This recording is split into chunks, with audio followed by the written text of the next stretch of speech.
Isang hamak na katulong ka lang, Francesca. Huwag mong isiping may puwang ang dumi na gaya mo sa pamilyang ito. Ngayon aminin mo sa lahat. Nasaan ang singsing? Ang boses ni Victoria Valderrama ay tila hiwa ng patalim sa gitna ng marangyang ballroom ng Forbes Park. Malamig puno ng pandidiri at may talim na kayang pumatay ng dangal. Sa harap ng 300 panauhing nakasuot ng seda at brilyante ang mga salitang iyon, ay nagsilbing hatol na bumasag sa katahimikan ng lahat. Sa mga sandaling iyon, ang mga kamay ni Francesca ay nanginginig habang mahigpit na hawak ang isang maliit na tray. Sa ibabaw nito ay ang isang mangkok ng mainit na lugaw na may luya at hinaluan ng pinakamamahal na gamot ni Don Daniel Ilustre.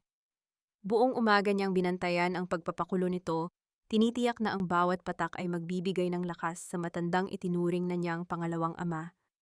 Habang ang lahat ay abala sa selebrasyon ng kasal, si Francesca ay abala sa pananalangin para sa kalusugan ng kanyang amo. Ngunit ang pagmamahal na iyon ay tinumbasan ng isang malakas na sampal ng katotohanan. Ang tray na nahawak niya ay dahan-dahang hiwalay sa kanyang mga daliri. Hindi ito bumagsak ng may ingay na gaya ng pagsabog, kundi isang mapurol na tunog ng porselana, ang umalingaw-ngaw sa sahig, kasabay ng pagtalsik ng mainit na lugaw sa kanyang paanan. Hindi niya naramdaman ang paso sa kanyang balat. Ang tanging nararamdaman niya ay ang unti-unting pagkamanhid ng kanyang buong pagkatao. Hindi ko po ninakaw ang singsing, Ma'am Victoria. Alam niyo po yun. Katunayan, tinitiyak ko lang na mainom ni Don Daniel ang kanyang totoong gamot dahil... Stop it! Tama na ang mga kasinungalingan mo. Mabilis na pinutol ni Victoria ang kanyang sasabihin. Lumingon ang dalaga sa matandang lalaking nakaupo sa presidential table. Daniel, tignan mo. Ganyan ba ang tapat na alilang ipinagtatanggol mo? Ninakawan ka na, balak ka pa niyang lasunin sa harap nating lahat. Tignan niyo ang tray na iyan. May hinalo siyang hindi natin alam. Tumingin si Don Daniel kay Francesca.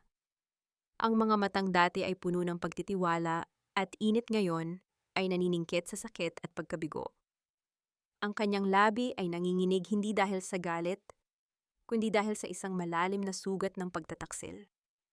Isang mahabang buntong hininga ang kumawala sa matanda bago siya dahan-dahang tumalikod at humawak sa kanyang dibdib. Ang bawat segundong pag-iwas ng tingin ni Don Daniel ay tila 1,000 karayom na ibinabaon sa puso ni Francesca. Saktong pagdating ng 2 opisyal ng pulis sa pintuan ng ballroom, ang tunog ng kanilang mabibigat na sapatos sa makintab na sahig ay tila martilyo na nagpapako sa kapalaran ni Francesca. Sa gitna ng liwanag ng mga chandelier, ang kinang ng mga posas na inilabas ng pulis ay naging huling tanawin na nagpaguho sa kanyang mundo. Naramdaman ni Francesca ang lamig ng bakal sa kanyang mga pulso. Ang kanyang lalamunan ay tuyo, tila punong-puno ng bubog na ayaw lumabas. Wala siyang maisigaw, wala siyang mailuha. Habang hinihila siya palabas ng marangyang silid, tanging ang malakas na pintig ng sarili niyang puso. Ang naririnig niya, isang pintig na puno ng pagtataka at pait. Paano naging ganito kabilis ang pagbagsak ng langit? Sa loob ng 6 na taon, ibinigay niya ang bawat oras, bawat pagod at bawat katapatan sa pamilyang ito. Ngunit sa isang iglap, sa isang maling paratang, ang lahat ng iyon ay naging abo. Habang isinasakay siya sa loob ng madilim na sasakyan ng pulis, isang tanong ang paulit-ulit na humahampas sa kanyang isipan, tila isang sumpa na ayaw siyang tantanan. Bakit sa kabila ng lahat ng aking sakripisyo, ang tanging gantimpala ay ang masidhing puot sa mga mata ng taong pinaka-iniingatan ko, Samia? Sa loob ng maliit at madilim na seldang ito, hindi ang amoy ng kalawang o ang lamig ng semento ang pumapatay sa akin, kundi ang matinding katahimikan ng mga taong alam kong nagsisinungaling. Nakaupo si Francesca sa isang sulok, yakap ang kanyang mga tuhod. Habang ang marangyang uniformeng isinuot niya sa kasal ay puno na ngayon ng dumi at mantsa ng natapong pagkain. Ang bawat hibla ng tela ay nagpapaalala sa kanya ng kahihiyang sinapit niya sa harap ng mga elitista ng Makati. Ang hiya na iniingatan niya ng buong buhay ay tila isang basong kristal na bumasag at nagkapira-piraso sa sahig ng presinto. Hoy, ikaw ba yung katulong na balak pumatay sa bilyonaryo? Mahiya ka naman, pinakain ka na nga, tinuklaw mo pa ang kamay na nagpala sa iyo. Ang boses ng isang babaeng pulis na dumaan ay puno ng pangungutya. Ang tunog ng kanyang mga susi na tumatama sa bakal na rehas, ay tila isang nakakarinding himig na paulit-ulit na humahampas sa pandinig ni Francesca. Hindi siya sumagot. Nanatili siyang nakatitig sa kawalan ng kanyang mga mata, ay tuyot na sa labis na pag-iyak noong nakaraang gabi. Ang bawat segundong lumilipas ay parang isang taon ng pagdurusa. Iniisip niya si Don Daniel, kumusta na kaya ito? Nakainom na kaya ito ng tamang gamot? O baka naman tuluyan na itong nilalaso ng mapagpanggap na si Victoria? Ang sakit ng kanyang puso ay mas matindi pa sa anumang pisikal na sugat. Pakiramdam niya ay itinapon siya sa isang hukay na walang katapusan, kung saan ang lahat ng kanyang katapatan ay itinuring na basura. Nabalik lamang ang kanyang diwa nang marinig niya ang tunog ng mabibigat na hakbang na papunta sa kanyang selda. Hindi ito ang bastos na hakbang ng mga bantay. Ito ay maingat pino at tila may dalang awtoridad. Isang lalaking nakasuot ng maayos na barong at may dalang leather na bag ang tumigil sa tapat ng kanyang rehas. Ang kanyang mukha ay kalmado ngunit may bakas ng matinding determinasyon sa kanyang mga mata. Francesca Santos. Ang boses nito ay parang isang mahinahong himig sa gitna ng bagyo. Tumitig si Francesca puno ng pagdududa. I am Attorney Celeste Valderrama. I'm here to represent you. For free. Napatawa ng mapait si Francesca, isang tunog na walang bahid ng saya. Attorney, wala akong pambayad sa'yo. At bakit mo ako tutulungan? Lahat ng tao sa labas tingin sa akin ay mamamatay tao. Baka pati ikaw gusto mo lang akong pagkapera. Lumuhod ng bahagya ang lalaki upang mapantayan ang tingin ng dalaga. I don't need your money, Francesca. I know what it feels like to be treated like dirt by people who think they own the world. I know Victoria, and I know she's capable of things you can't even imagine. Inabot niya ang isang panyo sa pagitan ng mga rehas. Huwag kang susuko. Dahil kung susuko ka ngayon, mananalo ang mga taong kumuha ng lahat sa iyo. May kung anong init ang dumaloy sa dibdib ni Francesca. Sa gitna ng dilim, tila may isang maliit na kandilang sinilaban. Ngunit bago pa man siya makapagsalita, lumapit palalo ang lalaki at bumulong sapat lamang upang silang dalawa ang makarinig. Hindi lang ito tungkol sa kaso mo ngayon, Francesca. Alam ko ang nangyari sa nanay mo 15 taon na ang nakalilipas sa probinsya nyo. Alam ko kung sino ang totoong sumira sa buhay niya. At may kinalaman doon ang pamilyang pinagsisilbihan mo ngayon. Nanigas ang buong katawan ni Francesca. Ang pangalan ng kanyang ina ay isang sugat na matagal na niyang ibinaon sa limot, isang lihim na tanging siya lang ang nakakaalam. Paano nalaman ng estrangherong ito ang tungkol sa kanyang nakaraan? Sa kabila ng pag-asang hatid nito, isang panibagong takot ang gumapang sa kanyang batok. Sino ba talaga ang lalaking ito na nag-aalok ng tulong sa oras ng kanyang pinakamabigat na cruise, na Mackie? Ang pangalan ng aking ina ay isang sagradong alaala na hinding-hindi ko hahayaang madungisan ng iyong maruming bibig. Iyan ang nais isigaw ni Francesca, ngunit ang mga salita ay tila nalunod sa kanyang lalamunan. Nanatiling nakatitig si Celeste sa kanya, ang kanyang mga mata ay tila nagbabasa sa bawat emosyong dumadaloy sa mukha ng dalaga.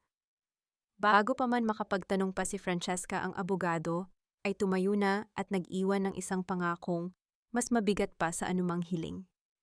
Magpahinga ka muna, Francesca. Bukas magsisimula ang totoong laban. Nang maiwan siyang muli sa gitna ng katahimikan, tila bumalik ang kanyang gunita, 15 taon na ang nakalilipas sa isang liblib na baryo sa Batangas. Naaalala niya ang ulan, isang walang tigil na buhos ng langit na tila nakikiramay sa kanilang pagdurusa. Ang kanyang ina, si Aling Rosa, ay nakahiga sa isang manipis na banig. Ang katawan ay tuyot at nilalamon ng malalang karamdaman. Wala silang pera, wala silang pagkain, at ang tanging natitira sa kanila ay ang dangal na unti-unti na ring kinakain ng kahirapan. Doong dumating si Don Daniel Ilustre. Hindi siya dumating bilang isang bilyonaryo, kundi bilang isang anghel na may dalang pag-asa. Siya ang nagbayad sa ospital, siya ang nagbigay ng disenteng libing para sa kanyang ina, at siya rin ang kumuha kay Francesca upang bigyan ng pagkakataong makapag-aral at makapaghanap buhay. Para kay Francesca, ang paglilingkod sa mga ilustre ay hindi lamang isang trabaho. Ito ay isang utang na loob na kahit buong buhay niya ay hindi sapat upang mabayaran. Kaya naman ang bawat patak ng gamot na inihahanda niya para sa matanda ay puno ng debosyon.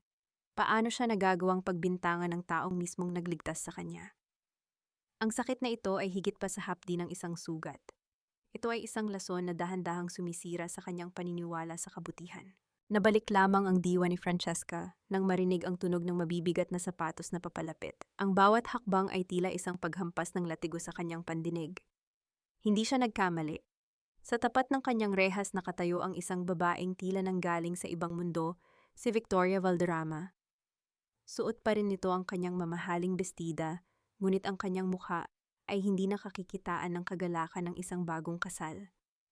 Sa halip ang nananaig doon ay ang purong puot. "You look pathetic, Francesca." Panimula ni Victoria ang kanyang boses ay tila isang ahas na dahan-dahang pumupulupot sa leeg ng dalaga. Kumuha siya ng isang mamahaling panyo at ipinatong sa kanyang ilong tila nandidiri sa amoy ng presinto. "Gusto ko lang ipaalala sa iyo na walang sino man ang maniniwala sa isang basurang katulad mo. Don Daniel hates you now. He looks at you with disgust." Mariing napapikit si Francesca, sinusubukang huwag magpakita ng kahinaan. "Bakit niyo po ito ginagawa, Ma'am Victoria? Alam niyo po ang katotohanan. Alam niyo kayo ang nagpalit ng gamot ni Don Daniel." Isang nakakangilong tawa ang kumawala sa mga labi ni Victoria. Ang katotohanan ay kung ano ang gusto kong maging totoo, at ngayon ang totoo ay ikaw ang kriminal. Humakbang siya nang mas malapit ang kanyang mga kuko ay mahigpit na humawak sa bakal na rehas. "Huwag kang masyadong umasa sa abogadong lumapit sa iyo. Akala mo ba ay ililigtas ka niya? You're just a pawn in a bigger game, you stupid girl." Lumingon si Victoria sa paligid bago muling bumulong ang kanyang mga mata ay nanlilisik sa dilim. "Kung hindi ka pa aamin at pipirma sa dokumentong ito na nagsasabing nagnakaw ka, baka magulat ka na lang. Ang libingan ng nanay mo sa probinsya ay mabulldoze dahil sa mga utang na hindi nyo nabayaran. Gusto mo bang maging palaboy ang kaluluwa ng nanay mo dahil sa katigasan ng ulo mo?" Napabalikwas si Francesca, ang kanyang buong katawan ay nanginginig sa galit at takot. Ang kanyang ina, ang tanging bagay na natitira sa kanya na malinis at sagrado, ay ginagamit na ngayon bilang pananakot. Ang kanyang mga kamao ay nagngit-ngit at sa unang pagkakataon, ang takot sa kanyang mga mata ay napalitan ng isang mapanganib na ningas. "Huwag na huwag mong idadamay ang nanay ko, Victoria." Bulong ni Francesca, ang kanyang boses ay gumaralgal sa tindi ng emosyon. "O talaga? At ano ang gagawin mo?" Hamon ni Victoria habang unti-unting lumalayo sa rehas ang isang mapanuyang ngiti ay nakaukit sa kanyang mga labi. "You have nothing, you are nothing. Bukas na bukas din sisiguraduhin kong wala nang matitirang bakas ng alaala ng nanay mo sa mundong ito." Kasabay ng pagtalikod ni Victoria ay ang paglamig ng hangin sa loob ng selda. Naiwang nakatayo si Francesca, ang kanyang mga kuko ay bumaon sa kanyang mga palad hanggang sa dahan-dahang dumaloy ang dugo. Sa gitna ng dilim, kawalan ng pag-asa, isang desisyon ang nabuo sa kanyang puso. Kung kailangang maging halimaw siya upang protektahan ang dangal ng kanyang ina, gagawin niya. "Dito mo ilagay ang iyong tiwala, Francesca. Pangako hindi kita bibitawan sa gitna ng laban na ito." Ang boses ni Celeste ay tila isang mainit na kumot na bumalot sa nanginginig na balikat ni Francesca. Sa loob ng 4 na araw na pananatili niya sa madilim at mabahong selda ito, ang unang pagkakataon na naramdaman niyang hindi siya nag-iisa. Ang mga salita ng abogado ay hindi lamang pangako ng kalayaan, kundi isang himig ng pag-asa na matagal na niyang kinalimutan. Sa kabila ng mga bakal na rehas, iniabot ni Celeste ang isang maliit na lalagyan ng pagkaing gawa sa bahay. Isang simpleng adobo na ang bango ay agad na nagpabalik sa mga alaala ni Francesca tungkol sa masasayang hapunan kasama ang kanyang ina. Ang simpleng pagpapakita ng malasakit na ito sa gitna ng isang mundong gustong sumira sa kanya ay nagdulot ng isang kakaibang kirot sa kanyang dibdib. "Bakit mo ito ginagawa, Celeste?" Tanong ni Francesca, ang kanyang boses ay halos pabulong na. "Wala akong maibibigay sa'yo. Wala na akong natitirang anuman kundi ang aking pangalan na puno na ngayon ng putik." Dahan-dahang inabot ni Celeste ang kamay ni Francesca sa pagitan ng mga rehas. Ang init ng palad nito ay tila isang kuryenteng gumising sa kanyang pagod na katawan. Sa unang pagkakataon, mula nang mangyari ang trahedya sa kasal, hindi naramdaman ni Francesca ang pagiging isang katulong o isang kriminal. Naramdaman niya na siya ay isang babaeng karapat-dapat na mahalin at protektahan. "Dahil naniniwala ako sa iyo, Francesca," sagot ni Celeste habang nakatingin ng diretso sa kanyang mga mata. "Sa mundong ito na puno ng mga taong may suot na maskara, ang katulad mo na may busilak na puso ay bihirang matagpuan. Huwag mong isipin ang bayad. Ang makita kang muling nakatayo ng may dangal ay sapat na para sa akin. Ang sandaling iyon ay tila tumigil ang ikot ng mundo. Ang ingay ng mga ibang preso at ang kalabog ng mga pinto sa malayo ay naglaho. Tanging ang malalim na paghinga ni Celeste at ang mabilis na tibok ng puso ni Francesca ang nananaig. Sa kabila ng takot na baka muli siyang mabigo, dahan-dahang binuksan ni Francesca ang kanyang pintuan ng pagtitiwala. Mayroon akong itinagong ebidensya. Panimula niya ang kanyang mga mata ay nagpapakita ng matinding determinasyon. Lahat ng pagpapalit ng gamot ang mga pag-uusap ni Victoria sa kanyang mga kasabwat. Lahat iyon ay nasa isang cloud storage account. Hindi iyon kayang burahin ni Victoria kahit anong gawin niya. Nakita ni Francesca ang bahagyang pagningning ng mga mata ni Celeste, isang reaksyong inakala niyang dahil sa tuwa para sa kanilang kaso. Iyan ang kailangan natin, Francesca. Ibigay mo sa akin ang password at sisiguraduhin kong bukas na bukas din ay malalaman ng buong mundo ang katotohanan. Mapapalaya kita at mapapahiya natin ang mga taong umapi sa'yo. Nagkaroon ng bahagyang pag-aalinlangan sa puso ni Francesca. Ang password na iyon ang kanyang huling baraha, ang tanging bagay na naghihiwalay sa kanya sa tuluyang pagkatalo. Ngunit nang tignan niya muli ang maamong mukha ni Celeste at maramdaman ang higpit ng hawak nito sa kanyang kamay, ang lahat ng pagdududa ay naglaho na parang bula. Sa isip niya si Celeste ang kanyang tagapagligtas, ang anghel na ipinadala ng langit upang hanguin siya sa dusa. Dahan-dahang inilapit ni Francesca ang kanyang labi sa tenga ni Celeste at ibinulong ang serye ng mga numero at letra na naglalaman ng kanyang kalayaan at ang katotohanang wawasak kay Victoria. Salamat, Celeste. Ipinapaubaya ko sa iyo ang buhay ko, bulong ni Francesca, habang ang isang luha ng ginhawa ay dahan-dahang pumatak sa kanyang pisngi. Nang tumayo si Celeste upang umalis, may isang kakaibang ngiti ang gumuhit sa kanyang mga labi, isang ngiting hindi napansin ni Francesca dahil sa kanyang labis na kagalakan. Habang pinapanood niya ang paglayo ng abogado, tanging isang tanong ang naiwan sa kanyang isipan, tila isang ambon na unti-unting nagiging bagyo. Sapat na ba ang pag-ibig at pagtitiwala upang talunin ang mga halimaw na nagbabalat kayo, o binuksan ko lang ang pinto para sa isang mas matinding pagkakanulo? Huwag mo nang hanapin ang magnanakaw na iyon, Daniel.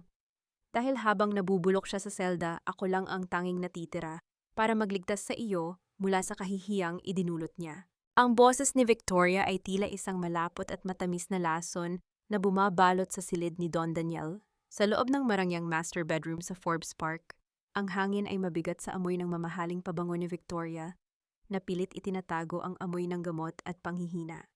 Nakahiga ang matanda ang kanyang katawan, ay tila isang tuyot na dahon na anumang oras ay maaari ng tangayin ng hangin. Ang kanyang mga mata na dati ay puno ng talas at autoridad, ngayon ay tila may namumuong luha habang nakatitig sa kisam. Dahan-dahang kinuha ni Victoria ang isang mangkok ng sabaw na sadyang pinalamig. Hindi niya ito inihahahain ng may pagmamahal. Sa halip ang bawat subo ay tila isang parusa. Alam mo ba, Daniel, inamin na ni Francesca ang lahat. Sinabi niya sa mga pulis na matagal ka na niyang ninanakawan. Dahil sawang-sawa na siyang magsilbi sa isang matandang ulyanin na gaya mo. Masakit di ba ang ituring mong anak tinrider ka? Isang mahinang ungol ang kumawala sa lalamunan ni Don Daniel. Gusto niyang sumigaw, gusto niyang sabihing hindi siya naniniwala, ngunit ang kanyang dila ay tila paralisado. Ang mga gamot na ibinibigay ni Victoria sa kanya tuwing gabi ay hindi para sa kanyang puso. Ang mga ito ay nagpapatulog sa kanyang diwa at nagpapahina sa kanyang kakayahang lumaban. Ang bawat salita ni Victoria ay tila isang mabisang gaslighting na unti-unting bumubura sa magandang alaala niya kay Francesca. Ngayon, kailangan nating ayusin ang gulo. Pagpapatuloy ni Victoria habang inilalabas ang isang makapal na dokumento mula sa kanyang bag. Ang tunog ng papel na inilalatag sa kama ay tila isang hatol ng kamatayan para sa matanda. Pirmahan mo ito, Daniel. Ang paglilipat ng iyong mga shares sa akin ay ang tanging paraan para hindi tuluyang gumuho ang Illustre Shipping. Huwag kang mag-alala, ako ang bahala sa iyo. Hindi kita itatapon sa kalsada gaya ng balak gawin sa iyo ng paborito mong katulong. Inabot ni Victoria ang nanginginig na kamay ni Don Daniel.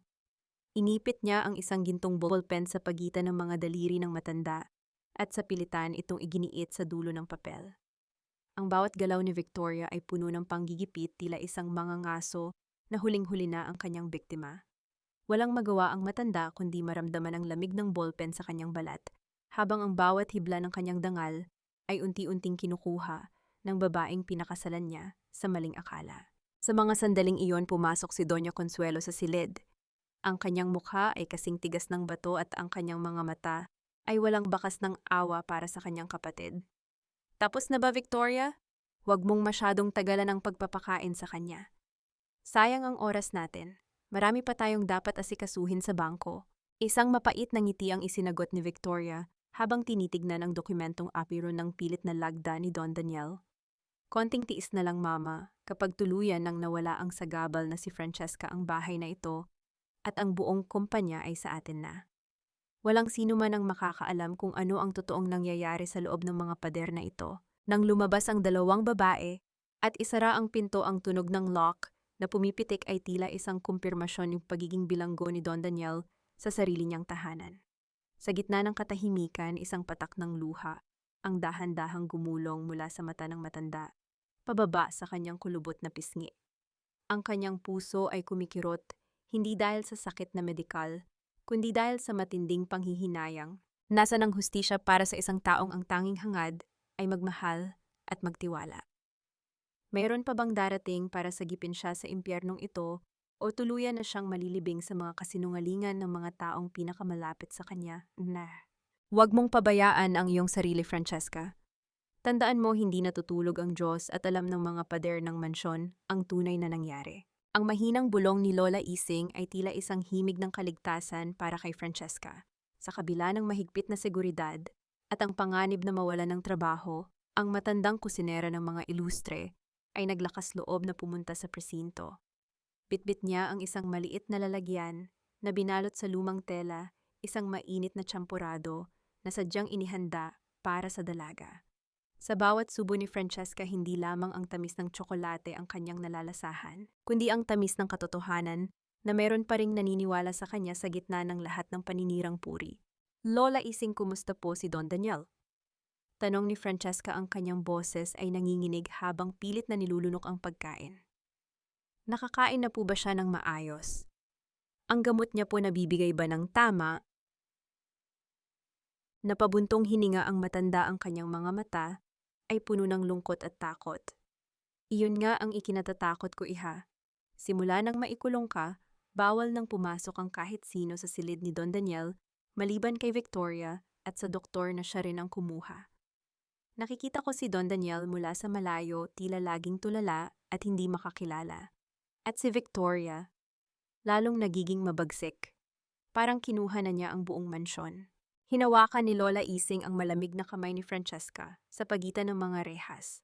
Ang bawat guhit sa palad ng matanda ay tila nagsasalita ng mahabang panahon ng pagsisilbi at pagmamahal. Ito ang golden moment na nagpaalala kay Francesca na ang pamilya ay hindi lamang nabubuo sa dugo, kundi sa mga taong handang sumugal para sa'yo sa oras ng kagipitan. May narinig ako kagabi, Francesca. Dagdag ni Lola Ising, lalong naging mahina ang kanyang boses habang ang kanyang mga mata ay patingin-tingin sa paligid. Pinag-uusapan nila ang tungkol sa'yo. May balak silang ilipat ka sa ibang pasilidad. Hindi ko naintindihan ng buo, pero kailangan mong mag-ingat. Huwag kang basta-basta kakain ng ibibigay nila sa'yo. Bago pa man makasagot si Francesca, isang malakas na tunog ng pagbukas ng pinto ng presinto ang narinig nila. Ang bawat hakbang na papalapit ay tila isang babala. Mabilis na itinago ni Lola Ising ang lalagyan ng pagkain sa loob ng kanyang malaking bag at nagkunwaring nag-aayos ng kanyang saya. Nang lumingon sila, tumambad ang isang figura na nagpabilis sa tibok ng puso ni Lola Ising. Nakatayo sa pintuan si Doña Consuelo. Ang kanyang mukha ay kasing dilim ng gabi at ang kanyang mga mata ay nanlilisik sa galit. Hawak niya ang isang mamahaling payong na tila gagamitin niyang sandata anumang oras. Kaya pala nawawala ang aking kusinera sa gitna ng oras ng trabaho. Panimula ni Doña Consuelo, ang kanyang boses ay tila isang malamig na hangin na nagpatahimik sa buong silid. Hindi ko akalain na ang isang tapat na lingkod ng mga ilustre ay nakikipagkunsabuhan sa isang kriminal. Napayuko si Lola Ising, ang kanyang buong katawan ay nanginginig sa takot. Patawad po, senyora. Gusto ko lang pong dalhan ng kahit konting pagkain si Francesca. Lumapit si Doña Consuelo at marahas na hinablot ang braso ni Lola Ising dahilan upang mabitawan ng matanda ang kanyang bag at kumalat ang ilang piraso ng pandesal sa sahig. Ang pagkain ng mga illustre ay para sa mga taong tapat, hindi para sa mga ahas na gaya nito. Sumunod ka sa akin, Ising. At ikaw, Francesca, huwag mong isiping may kakampi ka pa. Dahil bago matapos ang araw na ito, sisiguraduhin kong pati ang matandang ito ay mawawalan ng masisilungan. Habang kinalakaladkad si Lola Ising palabas, tanging ang huling tingin ng matanda ang naiwan sa isipan ni Francesca, isang tingin ng paghingi ng tawad at matinding pangamba.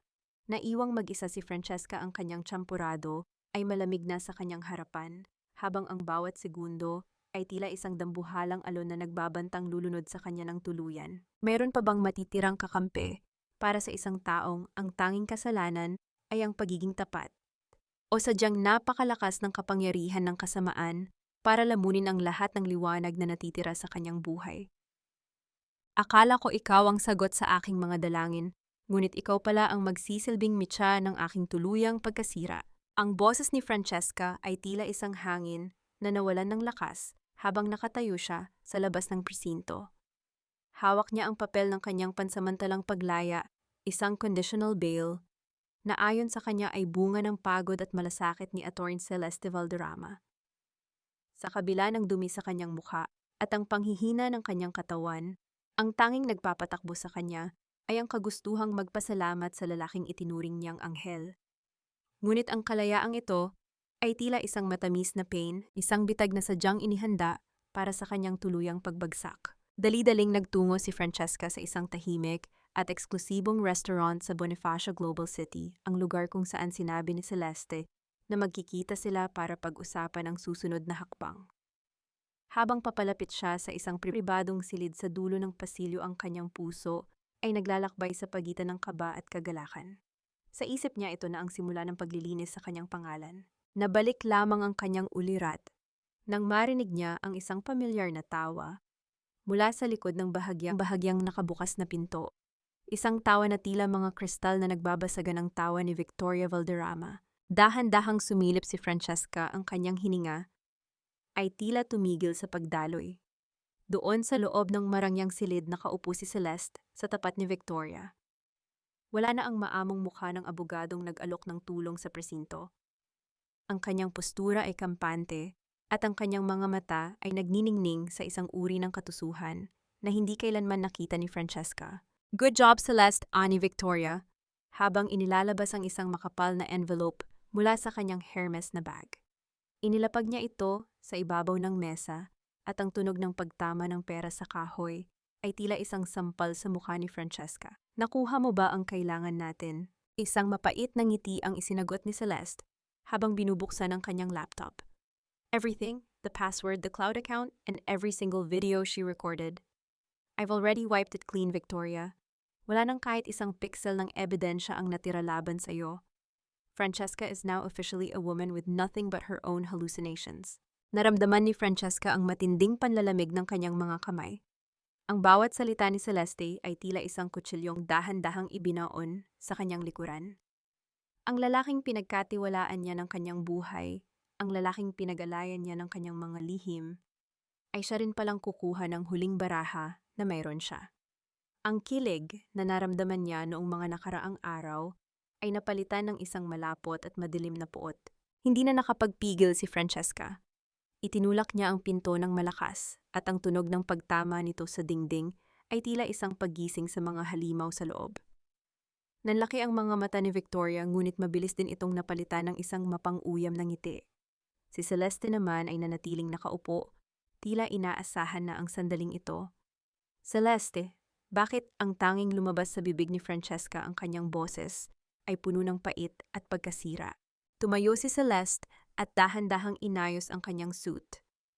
Lumapit siya kay Francesca at sa malapitang distansya nakita ng dalaga ang tunay na kulay ng mga mata nito, malamig, walang kaluluwa at puno ng ambisyon. Ang bawat hibla ng pag-ibig na nagsisimulang tumubo sa puso ni Francesca ay tila binunot ng marahas, iniwan ang isang madugong sugat na hinding-hindi na maghihilom. "Huwag kang masyadong emotional, Francesca. Bulong ni Celeste ang kanyang boses ay wala ng bahid ng init na ipinakita niya sa presinto. Hinawakan niya ang baba ni Francesca, isang kilos na dati ay nagpapakilig sa dalaga, ngunit ngayon ay nagdudulot ng matinding pagkasuklam. Sa mundong ito walang puwang ang mga tapat at marangal. Ang kailangan ay ang marunong maglaro at ikaw, you were just a very useful pawn. Binitawan niya ang mukha ng dalaga nang may pandidiri bago muling bumalik sa tabi ni Victoria. Ang laro ay tapos na, Francesca. You're out on bail, yes, but you're also out of options. Welcome to your real nightmare. Habang tumatawa ang dalawa sa loob ng silid, naiwang nakatayo si Francesca sa pasilyo, ang kanyang buong mundo ay tila gumuho sa ilalim ng kanyang mga paa. Ang bawat pangarap na makamit ang hustisya ay nilamon ng matinding kadiliman. Ngunit sa gitna ng kanyang pagkawasak, isang bagong uri ng lakas, ang nagsisimulang mabuo, isang lakas na nagmumula sa purong sakit at pagnanais na makitang bumagsak ang mga taong kumuha ng lahat sa kanya. Paano lalaban ang isang taong wala ng kahit anong ebidensya kundi ang kanyang sariling tinig? Mayroon pa bang puwang ang katotohanan sa isang mundong kontrolado ng mga taong kayang bumili ng katapatan? Wala nang nakakakilala sa iyo rito, Francesca. Sa loob ng mga pader na ito, hindi ka na ang tapat na katulong o ang babaeng naghahanap ng katarungan. Dito ikaw ay isa lamang numero, isang pasyenteng nawawala sa sariling katinuan. May salitang iyon ng isang nurse na may malamig na mukha ay tila huling pako sa kabaong ng pag-asa ni Francesca. Ang ulan sa labas ay tila walang balak tumigil, ang bawat patak nito sa bubungang yari sa yero ay lumilikha ng isang malungkot at nakatutulig na ingay sa katahimikan ng gabi. Nakadapa si Francesca sa sahig ng isang madilim na sasakyan bago siya dinala sa liblib na lugar na ito sa dulo ng Laguna. Wala siyang kalaban-laban nang harangin siya ng tatlong lalaking nakasuot ng itim sa isang madilim na eskinita sa Makati, ilang minuto lamang matapos ang masakit na tagpo sa restaurant. Hindi siya dinala sa presinto. Hindi rin siya ibinalik sa mansyon. Sa halip, ang bumungad sa kanya ay ang mapusyaw na puting pader ng Santa Martha Asylum, isang pasilidad na tila itinayo para lamang itago ang mga taong ayaw nang makita ng lipunan. Ang amoy ng disinfectant at lumang semento ay agad na bumaon sa kanyang ilong, nagpapaalala sa kanya na ang kanyang kalayaan ay isa na lamang malayong panaginip. Bitawan niyo ako, hindi ako baliw. Alam niyo ang ginagawa niyo ay labag sa batas. Sigaw ni Francesca, ang kanyang boses ay nanginginig sa takot at pagod. Ngunit ang kanyang mga sigaw ay tila nilalamon lamang ng mahahabang pasilyo ng ospital. Ang bawat pintong nagsasara sa kanyang likuran ay lumilikha ng isang mapurol na tunog ng bakal na tumatama sa kapwa bakal, isang kumpirmasyon na wala nang daan pabalik. Dinala siya sa isang maliit na silid na may isang kama at isang maliit na bintanang may rehas. Doon nakatayo si Doña Consuelo, hawak ang kanyang mamahaling baston na tila isang setro ng kapangyarihan. Ang kanyang anino sa dingding ay tila isang dambuhalang halimaw na handang lamunin ang huling bakas ng pagkatao ni Francesca. Ang batas ay para sa mga may kakayahang bumili nito, iha. Panimula ng matandang babae, ang boses ay puno ng pait at katusuhan. Inakala mo ba na hahayaan ka naming gumalagala matapos ang lahat ng gulong ginawa mo? Masyado kang naging kampante dahil sa kabutihan ni Daniel. Ngayon matututunan mo kung ano ang totoong ibig sabihin ng pagkawala. Lumapit si Doña Consuelo at idiniin ang dulo ng kanyang baston sa paanan ni Francesca. Dito ka mabubulok. Ang mundo ay maniniwala na dahil sa labis na kahihiyan at guilt sa iyong ginawa, tuluyan nang bumigay ang iyong isip. Wala nang maniniwala sa iyo, Francesca. Kahit ang sarili mong pangalan ay dahan-dahang mabubura sa alaala ng mga tao. Naramdaman ni Francesca ang matinding panginginig ng kanyang mga tuhod hanggang sa tuluyan siyang napaluhod sa malamig na sahig. Ang bawat salita ni Doña Consuelo ay tila isang dambuhalang alon na unti-unting lumulunod sa kanya. Isang nurse ang lumapit, may dalang hiringgilya na ang likido sa loob ay nagniningning sa ilalim ng malamig na ilaw ng fluorescent. Huwag! Pakiusap! Pabulong na pagsamo ni Francesca, ngunit ang kanyang mga kamay ay marahas na hinawakan ng dalawang lalaking bantay. Naramdaman niya ang malamig na tusok ng karayom sa kanyang braso at kasunod nito ay ang unti-unting pagbigat ng kanyang mga talukap. Ang mukha ni Doña Consuelo ay nagsimulang lumabot, nagiging isang madilim na mantsa sa kanyang paningin. Sa gitna ng kanyang papabagsak na malay, isang imahe ng kanyang ina ang sumagi sa kanyang isipan, si Aling Rosa na nakangiti sa gitna ng bukid. Gusto niyang abutin ang kamay ng ina, gusto niyang humingi ng tawad dahil hindi niya nagawang protektahan ang kanilang dangal. Habang ang kadiliman ay tuluyang bumabalot sa kanyang diwa, isang huling tanong ang umalingaw-ngaw sa kanyang puso. Kung ang lahat ay naniniwalang ikaw ay wala na sa sarili, paano mo pa mapapatunayan ang katotohanan? Meron pa bang liwanag na matitira sa isang kaluluwang pilit na ibinabaon sa limot e harpan pepaha?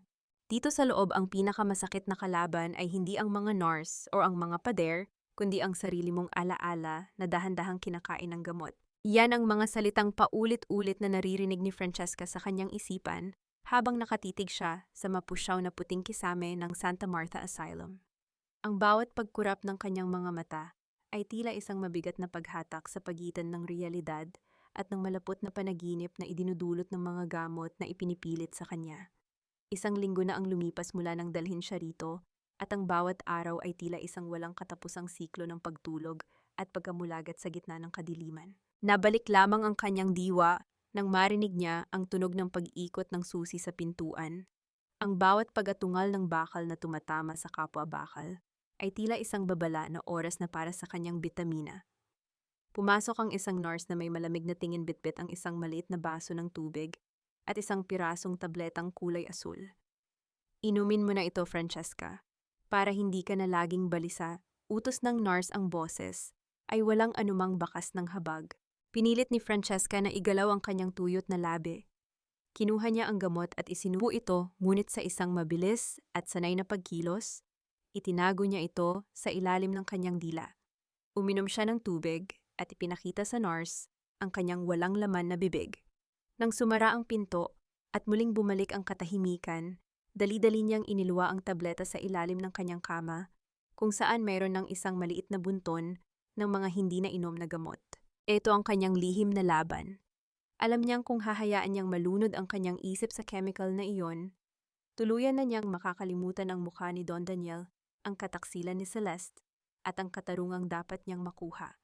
Ang kanyang katawan ay maaaring mahina, ngunit ang kanyang puso ay nananatiling gising, nag-aapoy sa pagnanais na makalaya. Nang dumating ang oras ng social hour, sa maliit na bakuran ng pasilidad, dahan-dahang lumakad si Francesca sa damuhan. Ang init ng sikat ng araw sa kanyang balat ay tila isang banayad na haplos na nagpapaalala sa kanya na buhay pa siya. Sa isang sulok, nakita niya ang isang matandang babae na nakaupo sa isang lumang bangko, nakatitig sa bakod na may barbed wire. Tinatawag nila itong Nanay Isabel. Lumapit si Francesca at tahimik na tumabi sa matanda. Ang golden moment na ito ay tila isang sagradong sandali ng dalawang kaluluwang kapwa itinapon ng mundo. Walang salitang namagitan sa kanila, ngunit ang pagdampi ng kanilang mga balikat ay nagpadama ng isang uri ng pag-unawa na hindi kayang ibigay ng mga doktor. Huwag mong hahayaang kunin nila ang iyong pangalan, iha. Biglang bulong ni Nanay Isabel. Ang kanyang boses ay tila isang tuyot na dahon na hinihipan ng hangin. Dahil kapag nakalimutan mo na kung sino ka, doon ka lang talaga magiging baliw. Naniga si Francesca. Tumingin siya sa matanda at nakita ang isang kislap ng katinuan sa gitna ng malalabong mata nito. Nanay Isabel, paano niyo po nalaman? Dahan-dahang lumingon ang matanda, ang kanyang mga kamay ay nanginginig habang hinahawakan ang kamay ni Francesca. Dahil bago ako napunta rito, may isang lalaking katulad ng abogadong tinutukoy mo ang kumuha rin sa lahat ng meron ako. Isang Valderrama rin ang sumira sa buhay ko 10 taon na ang nakalilipas.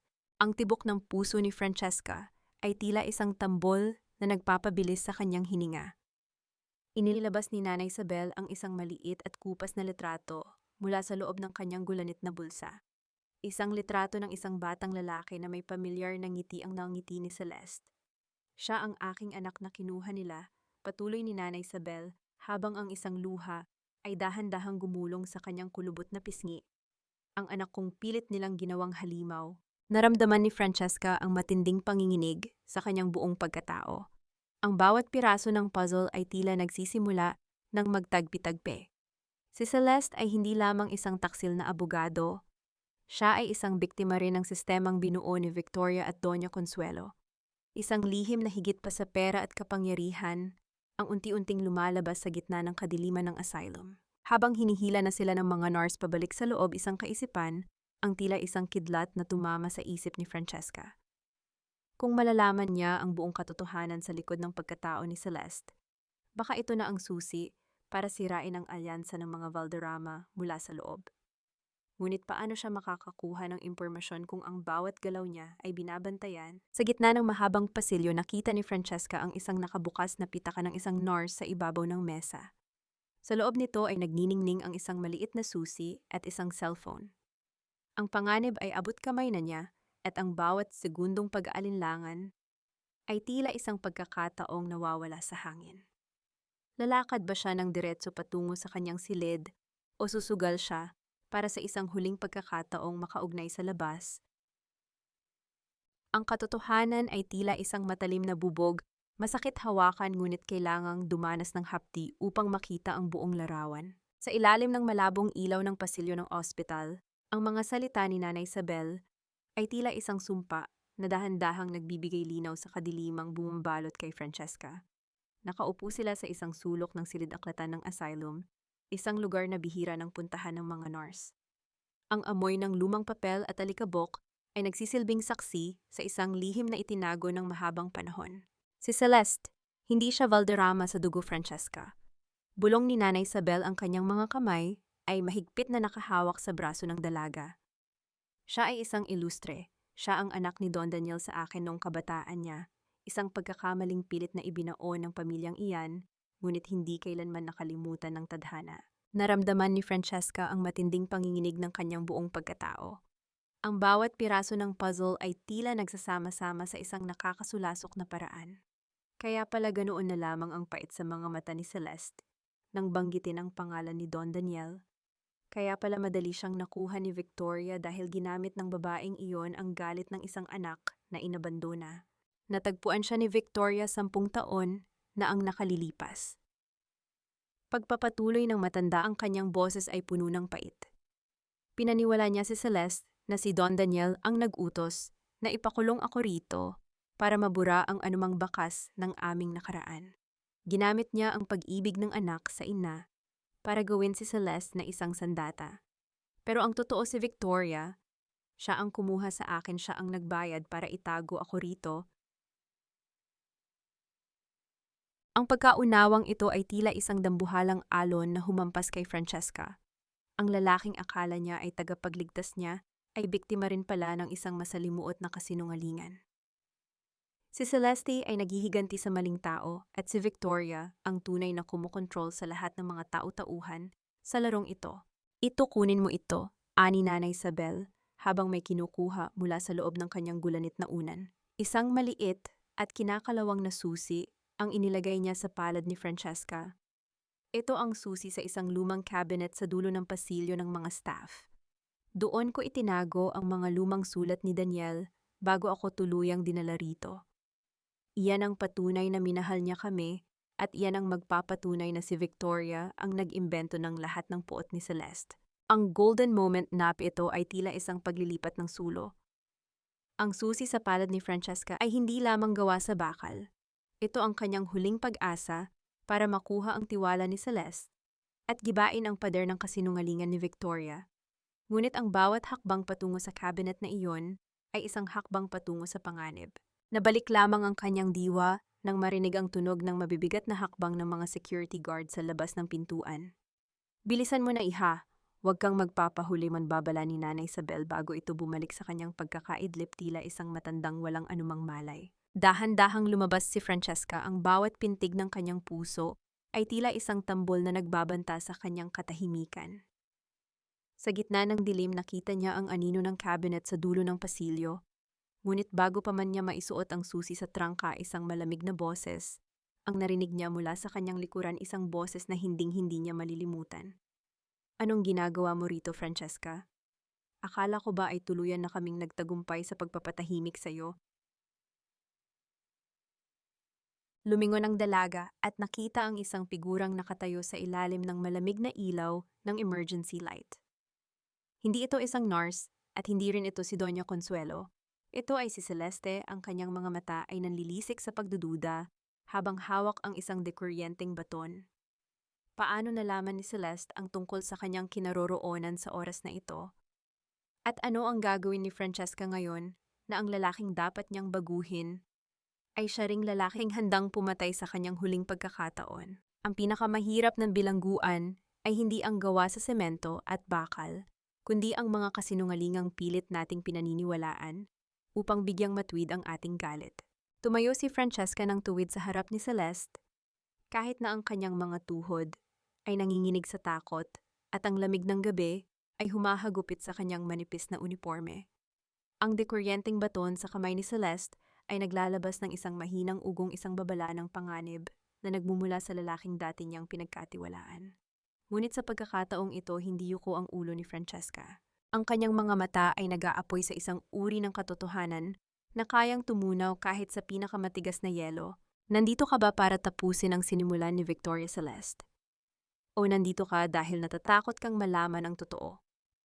Ang boses ni Francesca ay matatag, bawat salita ay tila isang balaraw na tumatama sa konsensya ng abogado. Tumahimik ka, Francesca. Huwag mong babanggitin ang pangalan ng babaeng tumulong sa akin nung wala akong matakbuhan. Singhal ni Celeste, ngunit sa kabila ng kanyang galit na pansin ng dalaga, ang bahagyang panginginig ng kanyang mga kamay. Nandito ako para bawiin ang susi. Alam ko kung anong kinuha mo kay Isabel. Si Nanay Isabel ay hindi lang isang pasyente rito, Celeste. Dahan-dahang lumapit si Francesca, hindi inaalintana ang panganib. Siya ang iyong ina, ang inang pinaniwalaan mong pinabayaan ka ni Don Daniel. Pero ang totoo, si Victoria ang nagbayad para itago siya rito sa loob ng 10 taon, ginamit kanya Celeste. Ginawa kanyang sandata laban sa sarili mong ama, isang nakakangilong katahimikan ang bumalot sa pasilyo. Ang mukha ni Celeste ay tila isang maskarang unti-unting nagkakaroon ng mga lamat. Ang kanyang hininga ay naging mabilis at gumaralgal. Nagsisinungaling ka, Don Daniel hated us. He abandoned us for his wealth. Tignan mo ang mga sulat na ito. Marahas na binuksan ni Francesca ang cabinet gamit ang susi at inilabas ang isang tumpok ng mga lumang papel na nanilaw na sa panahon. Basahin mo ang mga sulat ni Don Daniel para sa inyo ni Nanay Isabel. Mga sulat na hindi kailanman nakarating dahil hinarang ng pamilya Valderrama. Ang perang ipinapadala niya para sa inyo, kinulimbat nila si Victoria, ang dahilan kung bakit namuhay kayo sa hirap, hindi si Don Daniel. Kasabay ng pagkidlat sa labas ng bintana, ang mga papel ay nagkalat sa sahig. Dahan-dahang binitiwan ni Celeste ang kanyang baton. Ang tunog ng pagbagsak nito sa sahig ay tila isang simbolo ng kanyang gumuho na mundo. Nilapitan niya ang mga sulat at nanginig ang kanyang mga daliri habang binabasa ang pamilyar na sulat kamay ng kanyang ama. Ang bawat salita ng pagmamahal at pagsisisi mula kay Don Daniel ay tila mga latigo na humahampas sa kanyang pagkatao. Diyos ko, anong nagawa ko? Bulong ni Celeste, habang ang mga luha ay nagsisimulang gumulong sa kanyang mga pisngi. Ang golden moment na ito ay puno ng pait. Ang pagkakaunawa sa katotohanan sa gitna ng maraming taon ng maling paghihigante. Nabalik lamang sila sa realidad nang marinig ang tunog ng sirena sa labas at ang pagtakbo ng mga gwardya patungo sa kanilang direksyon. May nagsumbong, may nakakita sa kanila. Kailangan mong umalis dito. Francesca, biglang sabi ni Celeste. Ang kanyang boses ay puno ng matinding determinasyon. Haharangin ko sila. Kunin mo ang mga sulat na yan ang magliligtas sa'yo at wawasak kay Victoria. Takbo. Pero paano kang tanong ni Francesca? Ito ang aking paraan ng pagbabayad sa lahat ng sakit na idinulot ko sa'yo, sagot ni Celeste, habang itinutulak ang dalaga patungo sa dulo ng pasilyo, kung saan may isang bukas na bintana patungo sa hardin. Pumunta ka sa mansyon. Sa Sabado ang huling pirmahan ng mga shares, dun mo siya tapusin. Tumalon si Francesca mula sa bintana, ang kanyang mga paa ay bumaon sa maputik na lupa habang ang malakas na ulan ay agad na nagpabasa sa kanyang buong katawan. Hindi siya lumingon. Ang bawat hakbang niya sa gitna ng madilim na hardin ay tila isang pakikipagbuno sa kamatayan. Ang barbed wire sa bakod ay kumapit sa kanyang balat, lumilikha ng mga hapdi na hindi niya ininda. Nang sa wakas ay makalabas siya sa hangganan ng asylum, tumayo siya sa gitna ng kalsada. hinihingal at basang-basa. Sa malayo nakikita niya ang liwanag ng Makati, ang lugar kung saan naroon ang kanyang kaaway. Ang takot ay wala na. Ang tanging natitira ay ang isang nag-aapoy na layunin. Magbabayad ka, Victoria, sa bawat patak ng ulan at sa bawat luhang idinulot mo, sisiguraduhin kong hinding-hindi mo malilimutan ang pangalang Francesca Santos. Ang pinakamatinding takot ay hindi nagmumula sa mga bagay na nakikita, kundi sa mga anino ng nakaraan na pilit nating ibinaon, ngunit ngayon ay muling bumabangon upang maningil. Ang marangyang mansyon sa Forbes Park ay tila isang tahimik na kaharian sa ilalim ng madilim na langit, ngunit sa loob nito ay nagluluto ang isang selebrasyon ng kasamaan. Nakatayo si Victoria sa harap ng isang malaking salamin, tinitignan ang kanyang sarili habang isinusuot ang isang mamahaling kwintas na gawa sa mga diamante. Para sa kanya, ang gabi ay perpekto. Ang lahat ng sagabal ay wala na. Si Francesca ay nabubulok sa asylum, si Don Daniel ay tila isang buhay na bangkay. At ang kayamanan ng mga ilustre ay abot kamay na niya. Masyado kang bilib sa sarili mo, Victoria. Tiyakin mong wala nang butas ang ating mga plano bago ang pirmahan sa Sabado. Paalala ni Doña Consuelo habang humihigop ng tsaa sa isang sulok ng silid. Ang kanyang boses ay tila isang malamig na hula na nagpapatayo ng balahibo. Huwag kayong mag-alala, Mama. Si Celeste na ang bahala sa lahat. Isang tawag ko lang sa kanya at sisiguraduhin niyang hindi nasisikatan ng araw ang katulong na iyon. Sagot ni Victoria nang may kasamang mapang-uyam na tawa. Ngunit ang kanyang kagalakan ay panandalian lamang. Isang kakaibang amoy ang biglang humaluyhoy sa silid, ang amoy ng sampagita, at ang pamilyar na bango ng nilulutong luya. Iyon ang amoy na laging dala ni Francesca tuwing inihahanda niya ang gamot ni Don Daniel. Kumunot ang noo ni Victoria at lumingon sa paligid, ngunit wala siyang nakitang sinuman. Ang marahan at halos hindi madinig na tunog ng pagpihit ng doorknob sa kabilang silid, ang nagpalingon sa kanya ng mabilis. "Sino yan? Ising ikaw ba yan?" Sigaw ni Victoria, ang kanyang boses ay may halong inis at biglaang kaba. Walang sumagot. Ang tanging narinig niya ay ang mahinang paghampas ng kortina sa bintana dahil sa hanging dala ng ulan. Dahan-dahang lumapit si Victoria sa silid ni Don Daniel. Nang buksan niya ang pinto, natigilan siya. Sa ibabaw ng bedside table ng matanda, nakalatag ang isang maliit na bote ng gamot, ang totoong gamot na dapat ay matagal na niyang itinapon. Sa tabi nito ay isang pirasong papel na may nakasulat na iisang salita lamang gamit ang pulang tinta, katarungan. Hindi ito maaari. Paano ito nakapasok dito, Tal? Bulong ni Victoria habang nanginginig ang kanyang mga kamay sa pagpulot ng bote. Ang bawat sulok ng mansyon na dati ay puno ng liwanag ay tila nagiging masikip at mapanganib.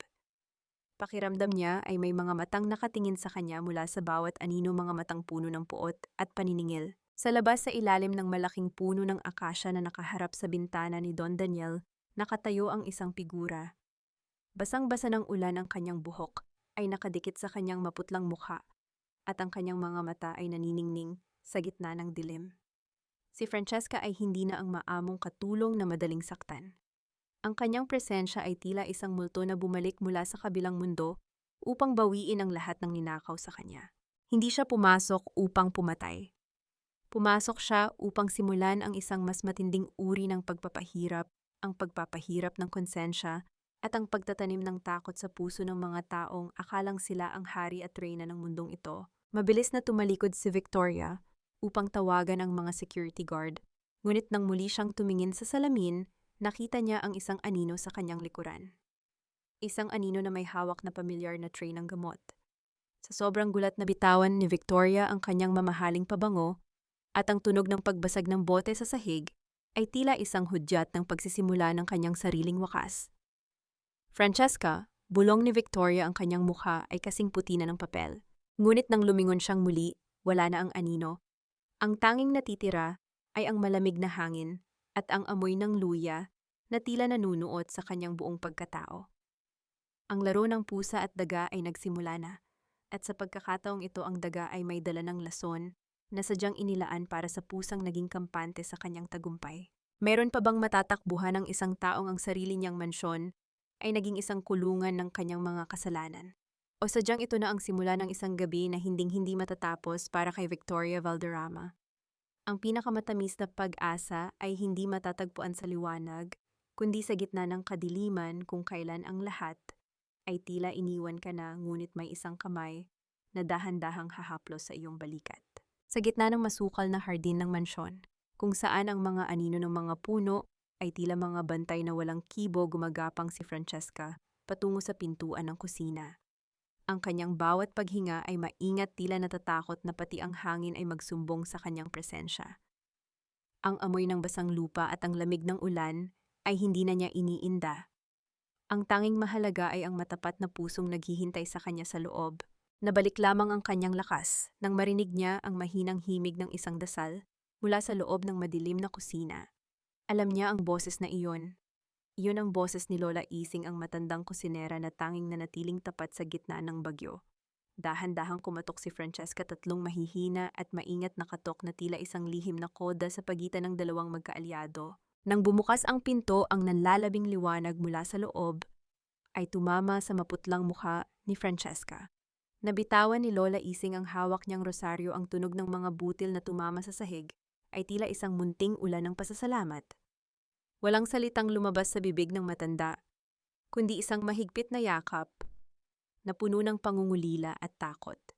Ang golden moment na ito ay tila isang pagbubuklod ng dalawang henerasyon ng pagsisilbi, isang yakap na nagpaparamdam na hindi sila nag-iisa sa laban na ito.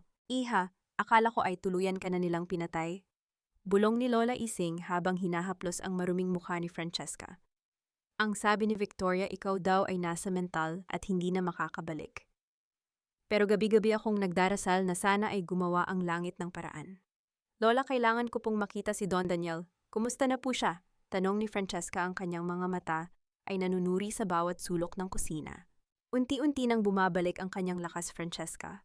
Salamat sa mga bitamina at gamot na palihim mong ipinadadala sa pamamagitan ng driver cart, sagot ni Lola Ising. Ngunit kailangan mong magmadali. Bukas na ang Sabado, darating ang mga abogado at ang buong board of directors para sa formal na paglilipat ng lahat ng ari-arian kay Victoria. Kapag nangyari iyon, wala na tayong magagawa. Sa tulong ni Lola Ising, dahan-dahang umakyat si Francesca sa itaas gamit ang hagdanan ng mga katulong. Sa bawat baitang na kanyang tinatapakan, ang kanyang puso ay tila isang tambol na nagbabanta sa katahimikan ng mansyon. Nang marating niya ang silid ni Don Daniel, maingat niyang pinihit ang seradura. Ang silid ay amoy lason at kapabayaan. Nakahiga ang matanda, ngunit sa pagkakataong ito dilat ang kanyang mga mata at may bakas na ng katinuan. Nang makita niya si Francesca, isang mahinang ungol ng kagalakan ang kumawala sa kanyang lalamunan. Nilapitan siya ng dalaga at hinawakan ang kanyang nanginginig na kamay. Don Daniel, nandito na po ako. Pabulong na, sabi ni Francesca habang pinipigilan ang kanyang mga luha. Alam ko na po ang lahat. Alam ko na ang ginawa nila sa inyo, sa akin at kay Celeste. Huwag po kayong mag-alala. Hindi ko hahayaang makuha nila ang inyong pinaghirapan. Dahan-dahang itinaas ni Don Daniel ang kanyang kamay at hinawakan ang pisngi ni Francesca. Ang bawat daliri ng matanda ay tila nagsasalita ng matinding pagsisisi at pasasalamat. Patawad, iha, patawad, di ang tanging lumabas sa kanyang tuyot na labi-isang boses na tila galing sa ilalim ng lupa, ngunit puno ng katotohanan. Sa mga sandaling iyon, isang plano ang nabuo sa isipan ni Francesca. Hindi siya lilitaw ng basta-basta. Hihintayin niya ang sandali kung kailan ang lahat ay kampante na sa kanilang tagumpay. Gagamitin niya ang mismong entablado ni Victoria upang ito ay hiyain sa harap ng buong mundo. Nabalik lamang sila sa realidad nang marinig ang tunog ng marahas na pagbukas ng pinto sa kabilang dulo ng pasilyo. Ang boses ni Victoria ay tila isang matalim na latigo na humahampas sa katahimikan ng gabi. Ising, nasa ng tsako at bakit bukas ang ilaw sa silid ni Daniel? Mabilis na nagtago si Francesca sa likod ng makakapal na kurtina. Ang kanyang hininga ay tila tumigil habang nararamdaman ang pagpasok ng kaaway sa silid. Ang bawat hakbang ni Victoria sa makintab na sahig ay tila isang bilanggo na papalapit sa kanyang sariling bitayan. Ngunit sa pagkakataong ito, ang bitayan ay sadyang inihanda ni Francesca para sa kanya. Masyado kang malikot, Daniel, ani Victoria. Habang tinitignan ang matanda ng may pandidiri, huwag kang mag-alala, bukas ay matatapos na ang paghihirap mo. Magiging reyna na ako at ikaw ay magiging isang alaala na lang. Nang lumabas si Victoria, at isara ang pinto nang may matinding puwersa na iwang nanginginig si Francesca sa likod ng kurtina. Ang oras ay tumatakbo at ang bukas ay hindi lamang magiging isang pirmahan, kundi isang madugong labanan para sa katotohanan. Meron pa bang sapat na lakas si Francesca upang harapin ang lahat o sadyang ang bukas ay ang huling araw ng liwanag para sa mga tapat at tahonta?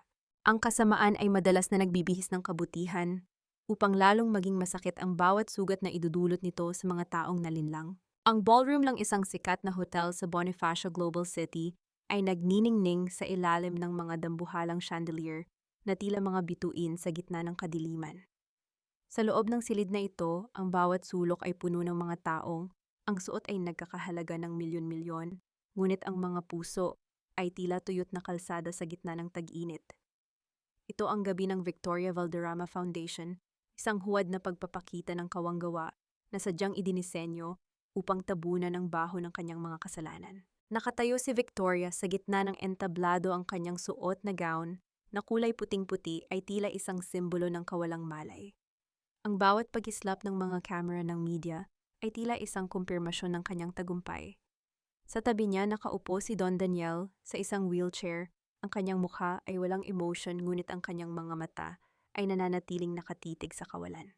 Today is not just about a foundation. It is about a new era for Illustre Shipping Pag. Panimula ni Victoria, ang kanyang boses ay tila isang mahinang musika na nakakaakit sa pandinig. I have witnessed the pain of loss and the burden of duty. This foundation will protect the poor, the workers, and those who have no voice. Dahil sa pamilyang ito, ang katapatan ay higit pa sa salita, ito ay gawa. Sa isang sulok ng ballroom, nakasuot ng uniforme ng isang server, nakatayo si Francesca. Ang kanyang mukha ay natatakpan ng isang face mask. Ngunit ang kanyang mga mata ay naniningning sa isang uri ng puot na kayang sumunog sa buong gusali. Pinapanood niya ang bawat galaw ni Victoria, ang bawat huwad ng ngiti, at ang bawat mapanlinlang na haplos nito sa kamay ni Don Daniel. Ang Injustice Engine ay mabilis na tumatakbo sa kanyang dibdib. Ang bawat salita ng pagmamalasakit ni Victoria ay tila isang sampal sa kanyang mukha. Look at her, she's so perfect. Bulong ng isang mayamang ginang sa mesa na kinalalagyan ni Francesca habang inilalapag ng dalaga ang baso ng tubig. Swerte ni Don Daniel na nahanap niya ang babaeng ito matapos siyang traidorin ng dati niyang katulong. Mariing napakagatlabi si Francesca, ang kanyang mga kuko ay bumaon sa kanyang mga palad hanggang sa maramdaman niya ang hapdi. Gusto niyang sumigaw, gusto niyang itapon ng tray sa mukha ng mga taong ito, ngunit alam niyang kailangan niya ng tamang sandali. Lumingon siya sa dulo ng ballroom at nakita si Celeste. Ang abogado ay nakasuot ng maayos na suit, ngunit ang kanyang mukha ay maputla, at ang kanyang mga mata ay laging patingin-tingin sa malaking LED screen sa likod ng entablado. Ang sandali ng katotohanan ay papalapit na. Inilabas ni Doña Consuelo ang isang gintong pluma at inilapag ito sa harap ni Don Daniel. Ang bawat pag-ikot ng ballpen sa ibabaw ng mesa ay lumilikha ng isang mahinang tunog na tila isang orasan na nagbibilang ng huling sandali ng kalayaan. And now for the final signing of the transfer of shares, anunsyo ng host na sinundan ng malakas na palakpakan mula sa mga panauhin. Dahan-dahang inabot ni Victoria ang kamay ni Don Daniel, pilit na ipinapahawak ang ballpen sa nanginginig na mga daliri ng matanda. Ang bawat segundong paglalapit ng dulo ng ballpen sa papel ay tila isang dambuhalang alon na handang lumunod sa lahat ng pinaghirapan ni Don Daniel. Pirmahan mo na, Daniel, para sa kinabukasan nating lahat.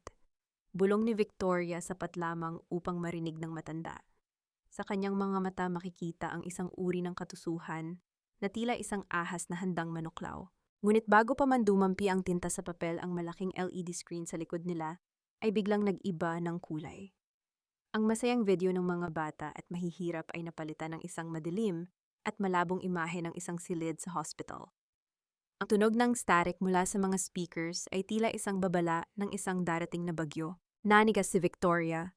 Ang kanyang hawak sa kamay ni Don Daniel ay humigpit hanggang sa nasaktan ng matanda. Ang buong ballroom ay biglang tumahimik, ang bawat hininga ng mga panauhin ay tila tumigil habang hinihintay ang susunod na mangyayari. Ang screen ay nagsimulang maglabas ng isang boses na hinding-hindi malilimutan ni Victoria. Isang patak lang nito sa kanyang gamot tuwing gabi at sisiguraduhin kong hindi na siya muling makakapagsalita. At kapag patay na siya, ang lahat ng ito ay magiging sa atin na. Ang bawat salita ay tila isang bomba na sumabog sa gitna ng ballroom. Ang mukha ni Victoria ay dahan-dahang nawalan ng kulay, naging kasing puti ng kanyang gown. Lumingon siya sa paligid, ang kanyang mga mata ay nanlilisik sa takot at galit, pilit na hinahanap ang taong sumira sa kanyang perpektong gabi. Sa gitna ng katahimikan, isang figura ang dahan-dahang naglalakad patungo sa entablado. Tinanggal ni Francesca ang kanyang maskara, inilantad ang kanyang mukha na puno ng dangal at determinasyon. Ang bawat hakbang niya sa carpet ay tila isang pagtapos sa mahabang panahon ng pagtatago at pagdurusa. The mask is off, Victoria. Ang boses ni Francesca ay umalingaw-ngaw sa buong ballroom, malamig at puno ng kapangyarihan. Ngayon harapin mo ang katarungang matagal mong itinago. Patayin niyo ang screen na yan, isang paninirang puri ito. Fake news ang lahat ng nakikita nyo. Ang sigaw ni Victoria ay tila isang matinis na tunog na bumabasag sa marangyang katahimikan ng ballroom. Ang kanyang mga kamay ay nanginginig habang pilit na itinutulak ang mga tauhan ng hotel upang patayin ang kuryente, ngunit tila pati ang makinarya ay kumakampi sa katarungan. Ang bawat panauhin sa loob ng silid ay nakatitig sa screen, ang kanilang mga mukha na dati ay puno ng paghanga ngayon ay nababakas ang matinding pagkadiri at gulat. Ang mga bulong ay nagsimulang lumakas, tila isang paparating na bagyo na handang lumunod sa reyna ng Forbes Park. Dahan-dahang naglakad si Francesca patungo sa gitna ng entablado. Hindi na siya ang babaeng nakayuko ang ulo. Ang bawat hakbang niya ay puno ng awtoridad. Ang kanyang likod ay tuwid na tila isang espada. Nang marating niya ang tapat ni Victoria, ang dalawang babae ay nagkatitigan. Ang isa ay puno ng takot na nagbabalat kayong galit, at ang isa ay puno ng katahimikang nagmumula sa katotohanan. Ang katotohanan ay hindi kailanman nagiging fake news, Victoria. Ang boses na naririnig ng lahat ay ang boses ng iyong dambuhalang ambisyon na pumatay ng dangal at buhay. Ang boses ni Francesca ay kalmado, ngunit bawat salita ay tumatama sa dibdib ng mga nakikinig. You're nothing but a thief, isang baliw na tumakas sa asylum. Sigaw ni Victoria, ang kanyang boses ay ipumiyok sa tindi ng kaba. Lumingon siya sa mga panauhin. Huwag kayong maniwala sa kanya, ipinasok siya sa mental dahil sa labis na inggit sa akin. Sa gitna ng kaguluhan, tumayo si Celeste mula sa kanyang upuan.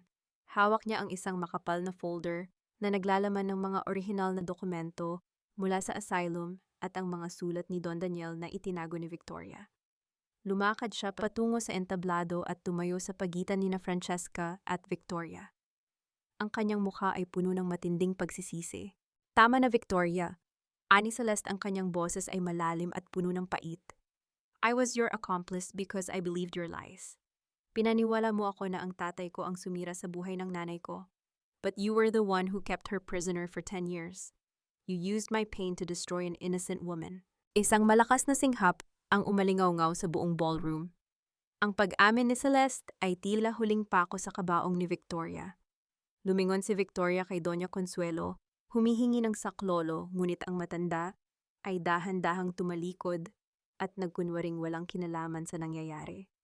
Ang kataksilan sa loob ng pamilya Valderrama ay naging ganap na sa harap ng buong lipunan. And here's the final proof, dagdag ni Francesca, habang itinataas ang isang maliit na bote ng lason na nakuha niya sa silid ni Victoria. The slow-acting toxin you've been giving Don Daniel. Alam ng mga doktor kung paano ito basahin, Victoria. At alam din ng mga pulis na nasa labas na ngayon. Naramdaman ni Victoria ang pag-ikot ng paligid. Ang kinang ng mga chandelier ay tila naging mga matatalim na ilaw na sumusuri sa kanyang bawat kasalanan.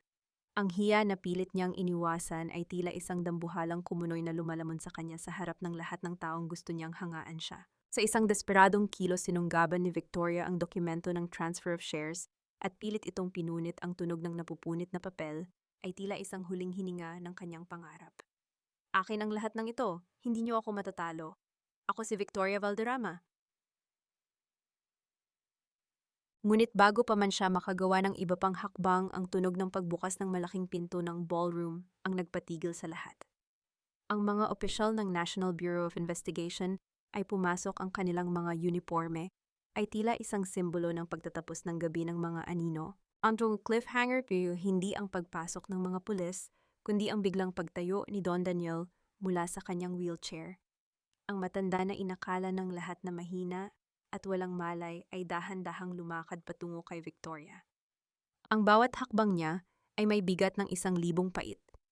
Nang makarating siya sa tapat ng kanyang asawa, isang salita lamang ang kanyang binitiwan na nagpatahimik sa lahat. The wedding is over, Victoria, but your nightmare is just beginning. Habang pinaliligiran ng mga pulis ang entablado, isang tanong ang naiwan sa isipan ng lahat. Paano babayaran ni Victoria ang bawat luhang idinulot niya at ano ang susunod na hakbang ni Francesca matapos mabawi ang kanyang dangal?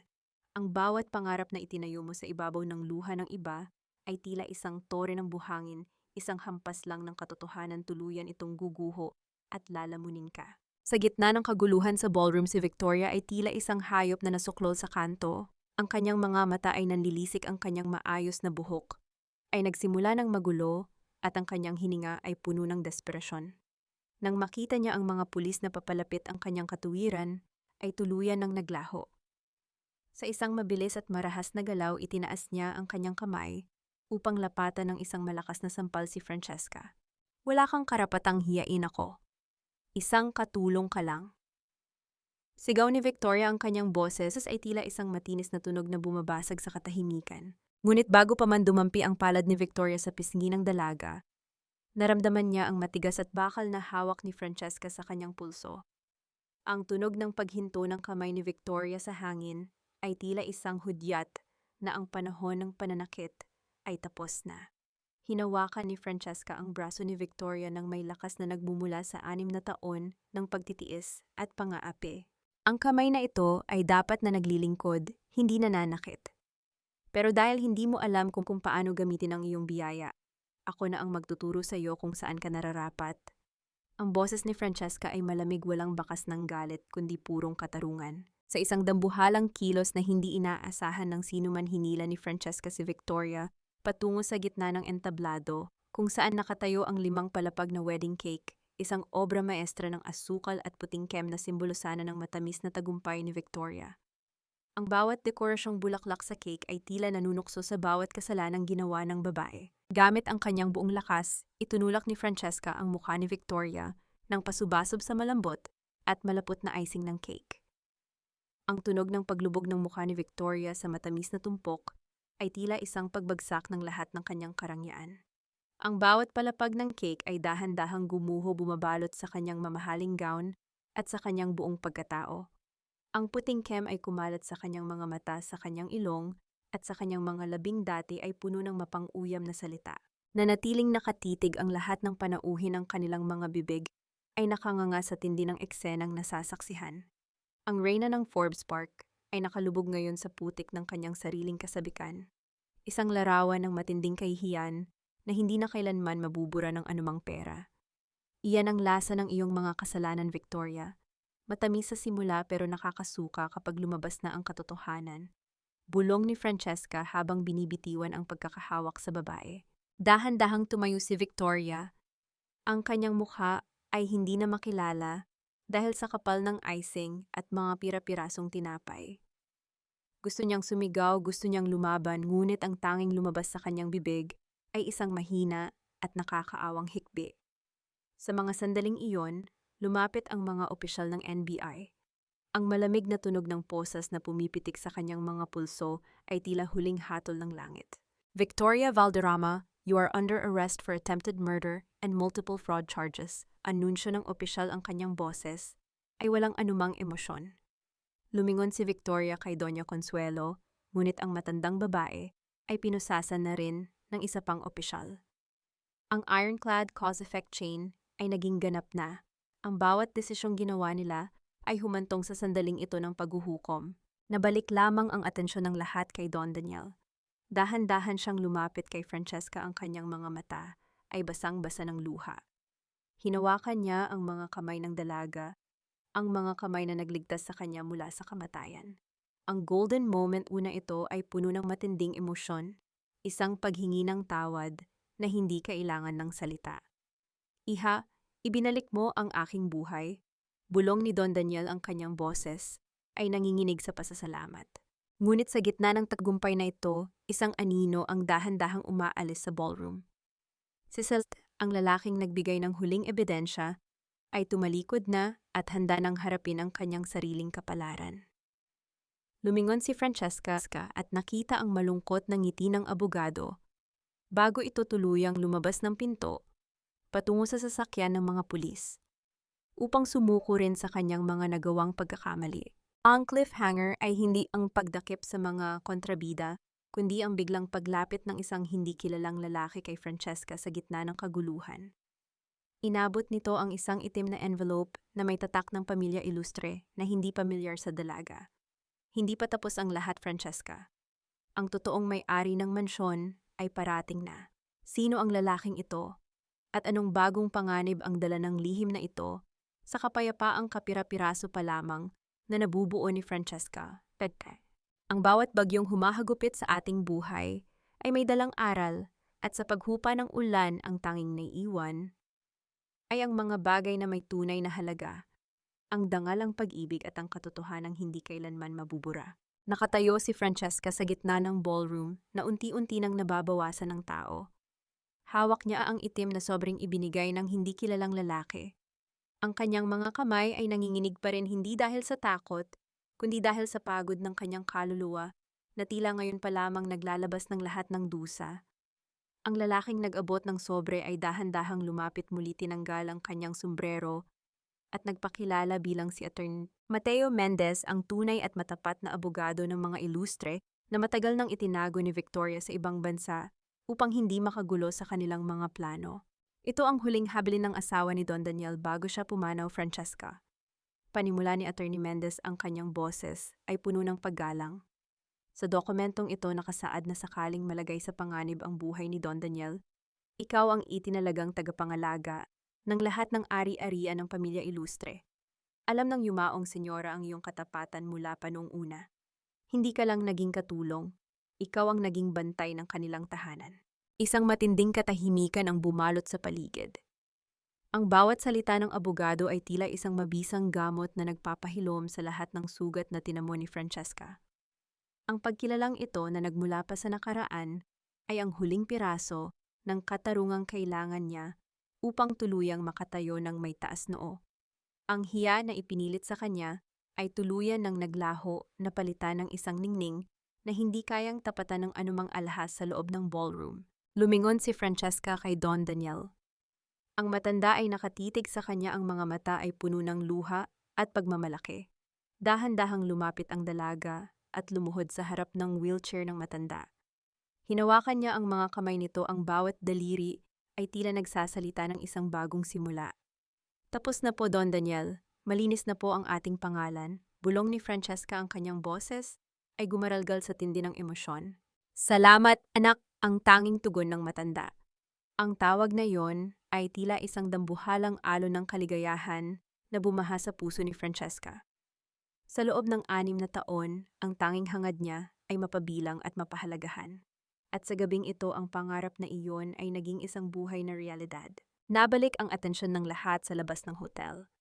Ang tunog ng mga sirena ng pulis ay dahan-dahang humihina habang inilalayo na sina Victoria at Doña Consuelo. Ang ulan ay tumigil na rin, iniwan ang mga kalsada ng Makati na nagniningning sa ilalim ng mga ilaw ng lungsod. Ang bawat patak ng tubig sa mga dahon ay tila mga kristal na sumasalamin sa bagong pag-asa. Lumapit si Lola Ising kay Francesca.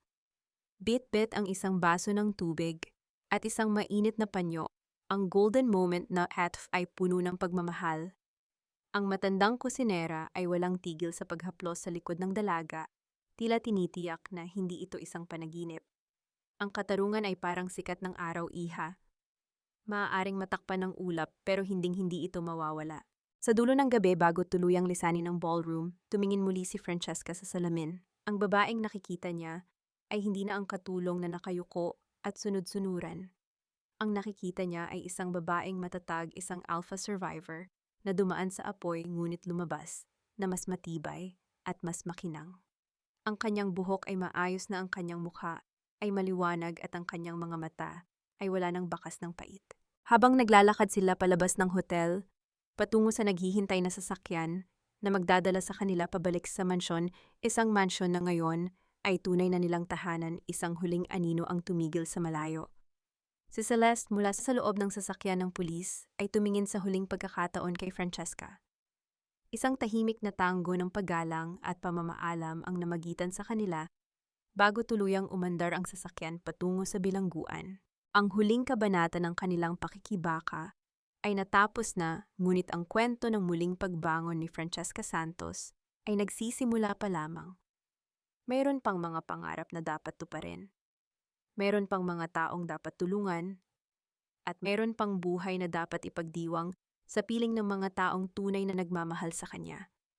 Ang gabi ay lumalim ngunit sa puso ni Francesca ang araw ay hindi kailanman lulubog muli.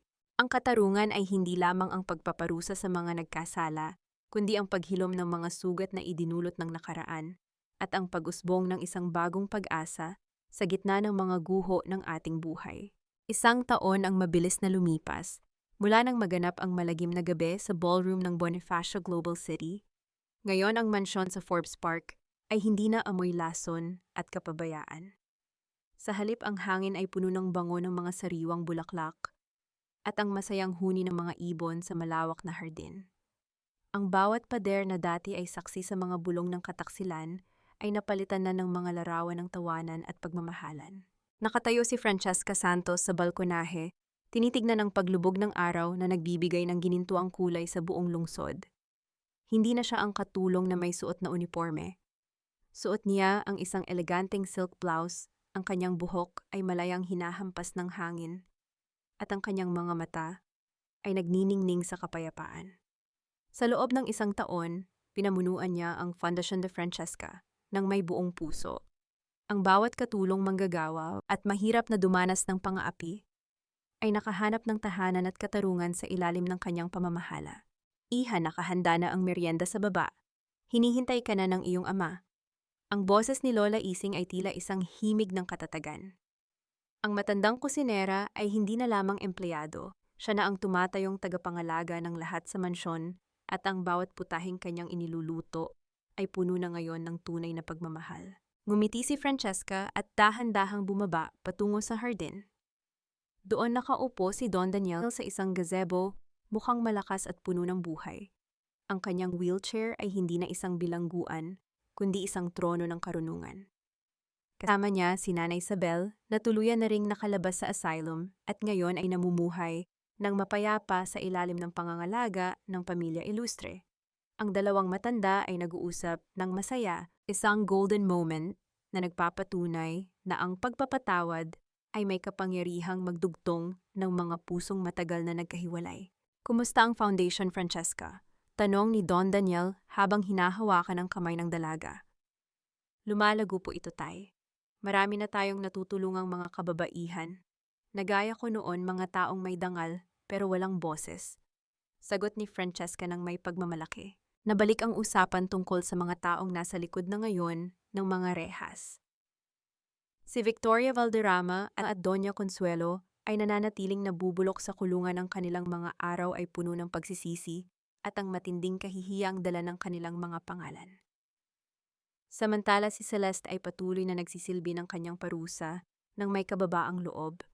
Madalas siyang dalhan ni Francesca ng mga sulat at pagkain, isang tanda na sa kabila ng lahat ng sakit. Ang pagpapatawad ay isang desisyong nagpapalaya sa biktima at sa nagkasala.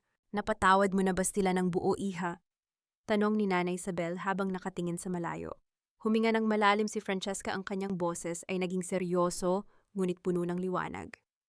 Ang pagpapatawad po ay hindi nangangahulugang nakalimutan ko na ang lahat. Ito ay nangangahulugang hindi na ako alipin ng galit na itinanim nila.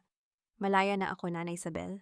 Malaya na kami. Sa paglipas ng gabi, habang ang mga bituin ay nagsisimulang lumabas sa langit, isang katahimikan ang bumalot sa mansyon. Isang katahimikang hindi na nakakatakot, kundi isang katahimikang nagbibigay ng proteksyon. Si Francesca ay hindi na lamang isang biktima ng tadhana. Siya ay naging arkitekto ng kanyang sariling kaligayahan, isang babaeng napatunayan na ang katapatan kahit gaano pasubukin ng apoy ay hinding-hindi kailanman magiging abo. May mga katarungan ay nakamit na ang mga puso ay naghilom na at ang bukas ay hindi na isang banta kundi isang pangako ng mas marami pang araw na puno ng pag-asa. Ang kwento ni Francesca Santos ay tapos na, ngunit ang kanyang legasya ng katapatan ay mananatiling buhay sa bawat pusong naniniwala na ang kabutihan ay palaging mananaig sa huli. Ang huling bituin sa langit ng Forbes Park ay tila isang munting saksi sa kapayapaang nakamit na ni Francesca. Ang bawat bakas ng pait ay tuluyan ng nalusaw at ang ingay ng puot ay napalitan na ng awit ng isang pusong muling nabuo. Mga mahal kong tagapakinig, isang malalim na pasasalamat ang nais kong iabot sa inyo dahil hindi niyo binitawan ang kamay ni Francesca mula sa unang patak ng kanyang luha hanggang sa huling ngiti ng kanyang tagumpay. Salamat sa pagtitiyaga ninyong makinig hanggang sa huling istasyon ng ating paglalakbay. Habang binubuo ko ang kwentong ito, maraming gabi ang lumipas na hindi ko mapigilang mapaluha, lalo na sa bahaging pilit na idiniin ni Victoria ang kanyang matulis na sapatos sa sugatang kamay ni Francesca, habang ang dalaga ay nagsusumamo lamang na mapainom ng gamot ang kanyang amo. Ang bawat salita rito ay hango sa mga totoong hibla ng buhay ng mga babaeng nanatiling tapat sa gitna ng mundong mapanlinlang. Ang ating puso ay tila isang tray ng pilak na inilaan para sa paglilingkod. Waro itong mayurak o madungisan ng maling paratang, ngunit sa huli ang sariling kinang nito ang magpapatunay ng tunay nitong halaga. Kayo mga nanay at kapatid ko, ano kaya ang inyong gagawin kung kayo ang nasa katayuan ni Francesca? Patatawarin niyo rin ba si Celeste sa kabila ng kanyang pagkakanulo o mas pipiliin nyo ang tuluyang paglimot? Habang nakikinig kayo ngayon, marahil ay abala sa pagtitiklop ng mga labada, nagluluto ng merienda para sa mga anak o nagpapahinga. Matapos ang isang mahabang araw ng pagsasakripisyo, nais kong malaman nyo na ang inyong mga kwento ay mahalaga. Saang panig ba kayo ng Pilipinas o ng mundo ngayon? Habang kasama ko kayo sa audio na ito, ibahagi nyo naman sa comment section ang inyong mga saloobin o kahit isang munting pagbate mula sa inyong lugar. Huwag niyo ring kalimutang i-like at i-share ang ating kwento upang mas marami pa tayong pusong mapalakas at mapaghilom. Naway baunin niyo ang katatagan ni Francesca sa bawat hamon na inyong kakaharapin. Manatiling matapang, manatiling tapat, at laging maniwala na ang araw ay laging sumisikat para sa mga pusong marangal. Pamagat ng kwento ang puso ng katapatan. Ang lihim ng mansyon sa Forbes Park. Lumalabas na paunawa. Ang lahat ng mga tauhan at sitwasyon sa kwentong ito ay likhang isip lamang na nilikha para sa layuning libangan at upang maghatid ng positibong mensahe.